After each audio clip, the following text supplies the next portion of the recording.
This is just a quick video to the pros and cons to tracking your food.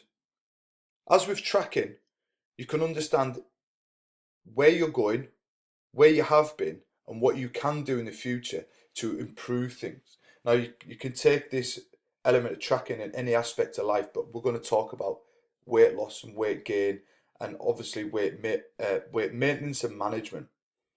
So as with tracking, there's lots of different variations of doing it. I'm not going to talk about that today. I'm going to save that for another video.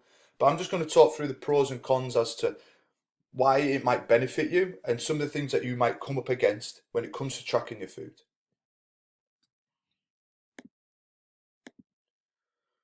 So one of the pros to tracking your food is it has structure. It allows you to follow a plan while giving you some direction. So without a plan, you're kind of just blindly following your daily routine and without really understanding exactly what it is that's slowing you down or keeping you in that plateau or actually taking you further away from your goals. So when you have some kind of structure, you have some kind of plan to follow, giving you some direction. This can be very motivating for some people. So by doing that, you are constantly being motivated by the fact that you're actually going in the right direction. So structure is one of the most important elements to why tracking food is going to be of benefit to you. Adherence. So this is vitally important if you want to achieve results. This is one of the most common reasons why people don't achieve results, because they're unable to stick to a routine or plan. If you have done something in the past and you felt like you've failed, it's not you as an individual that's failed. It's the thing that you've been trying to do is too hard, too complex, or it just doesn't quite sit within your lifestyle.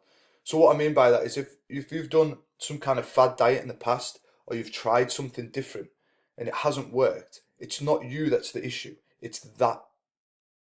So if that means involving restricting a certain food that you would like to eat a lot of, taking that away, you're not going to adhere to that for long, because it's that food, it has a more important element to your life than just cutting it out.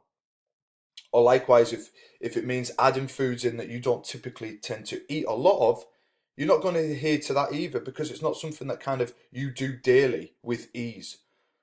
So when you track your food, you can have a better overview and a better blueprint of the foods that you eat, how often you eat them, and then you can make that executive decision whether you want to tweak that or not.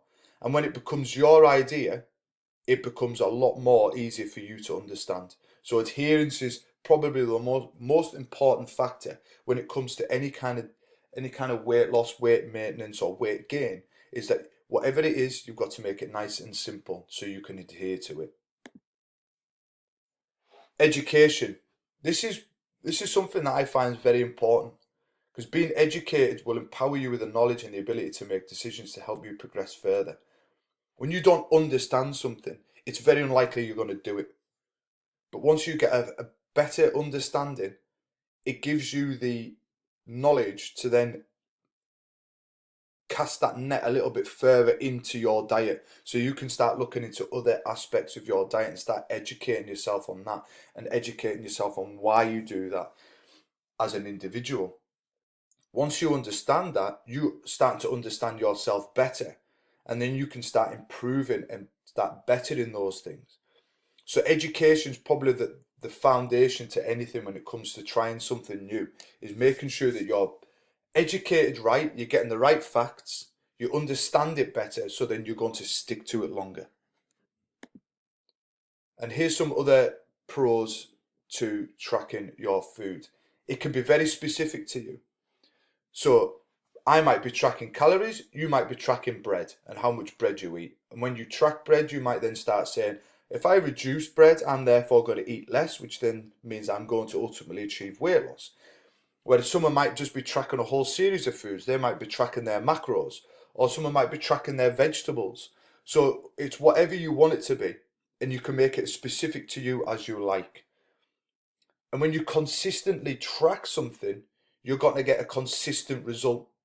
So if you are tracking your vegetables, you're going to get a consistent result throughout the week, because you can then go back and review that and say, right, I've been very consistent with my vegetables.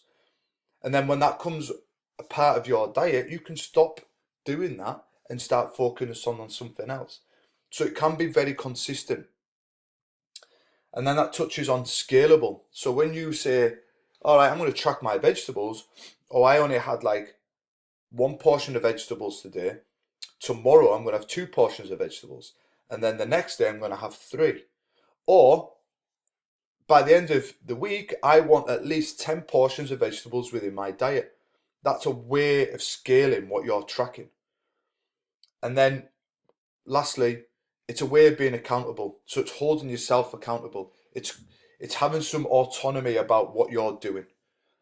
And also, you can also use MyFitnessPal. You can log in. Your friend can log into an account, and you can check each other's accounts and see how each other's going, and you can help each other on as well. So you're holding each other accountable to the things that you said you were going to do. So there's the pros to tracking your food. Now we're going to just quickly talk over the cons, and then I've got a little conclusion at the end for you to go away and think about. So the resistance to change, this is one of the cons to food, to tracking your food. When we know how to do something and someone asks us to change it or do something out of the norm, we can find ourselves resistant to it, telling ourselves, I can't do this, this is too hard, and I won't ever get results doing it like this. That's because it's something new. That's because it's something different. This is something we all battle, so it's not just you as an individual, we all go through it. So just acknowledge that when someone says, right, I want you to do this, you will get that little bit of resistance to start with. You might know that intent, you might know that knowingly or unknowingly, but just know it may come up at some point. But just don't try and battle it, just accept it and say, right, okay, why am I changing? And then once you get some logic into it and understand that actually, if I'm doing this because I want to get better at doing something, or I want to improve my health.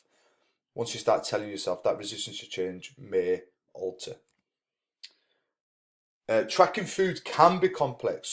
Some forms of tracking can be complex. Now, as I said in the previous slides to the pros, if you were just to track your vegetables, that's pretty simple.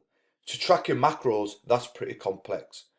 So it depends how deep you want to go with it. So it can be complex, so therefore it can be quite overwhelming. So that's one of the cons. It can be time consuming. Not everybody's got time to put their food into an app. Not everybody's got time to write down the things that they eat over a meal frequency or time frequency or food frequency. So it can be time consuming. So if this is something you are going to do, consider the time factor that goes with it. And then some further cons to tracking your food. It can be inaccurate if you don't necessarily have a good skill set or a good motivation to do it.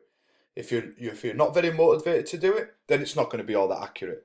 And then when you've got inaccurate sort of data to look back over, it's not really all that worth looking over because you know it's not all that accurate. So therefore, it's not giving you a better picture or a clear picture. And accessibility. So if you eat out a lot, you're not going to go into a restaurant and start trying to ask the chef, did he use butter or did he use fry light to cook the chicken in or whatever it is. So the accessibility of it can also be a bit of a con to that as well.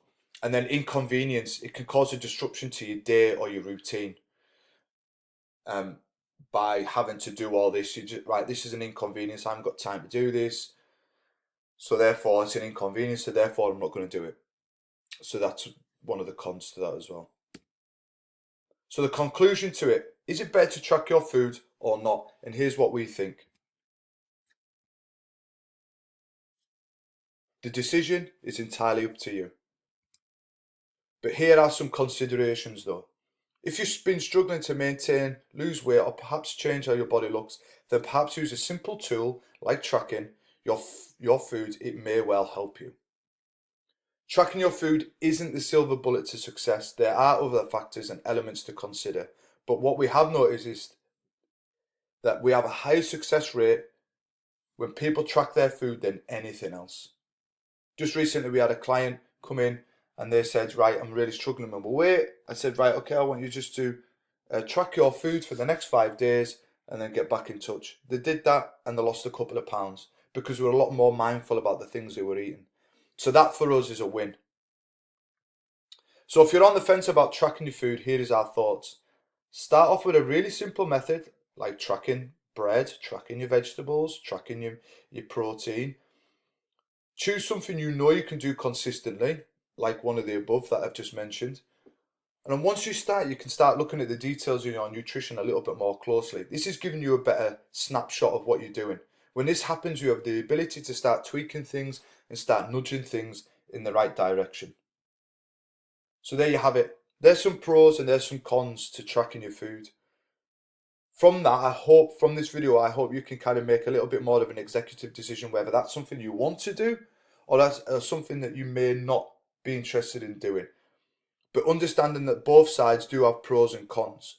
And then you can make that decision based on what you've already heard in this video today and based on what your lifestyle dictates. So I hope that's helped. Leave some comments at the bottom of this page and I'd like to hear your thoughts on tracking food. Thank you.